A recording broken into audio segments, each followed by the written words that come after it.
भारतीय क्रिकेटपटू मयंक अग्रवाल विमानात अचानकपणे आजारी पडल्याने खळबळ उडाली। त्याच्या आजाराबद्दल खळबळजनक खुलासा समोर आला आहे। आगरतळा येथील रणजी ट्रॉफी सामना खेळून कर्नाटकचा कर्णधार मयंक अग्रवाल आपल्या संघासोबत परत येत होता। मात्र विमानात चढताच तो आजारी पडला। त्यानंतर त्याला तातडीने रुग्णालयात नेण्यात आले। सध्या तो ICUमध्ये आहे। या घटनेत मोठा खुलासा झाला आहे।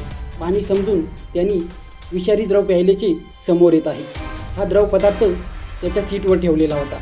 कर्नाटकचा संघ गेल्या काही दिवसांपासून आगरतळा येथे होता। तिथे रणजी ट्रॉफी सामना त्यांचा त्रिपुराशी होता।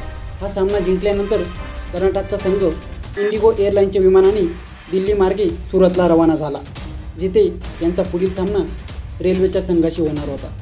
कर्नाटकचे सर्व खेळाडू विमानात बसले, परंतु अचानक मयंकची तब्येत बिघडली। PTIने दिलेल्या वृत्तानुसार मयंक अग्रवालने विमानातील एका पाऊचमधून काहीतरी द्रव पदार्थ प्यायले। मात्र त्यानंतर त्याला तोंडात जळजळ व्हायला लागली आणि त्याची तब्येत अचानक बिघडली। यामुळे त्याला रुग्णालयात दाखल करण्यात आले। हा एखादा कट असल्याचा संशय व्यक्त करत मयंकच्या मॅनेजरनी पोलिसांत तक्रार दिली आहे। सध्या मयंकची प्रकृती धोक्याबाहेर असून तो स्थिर आहे।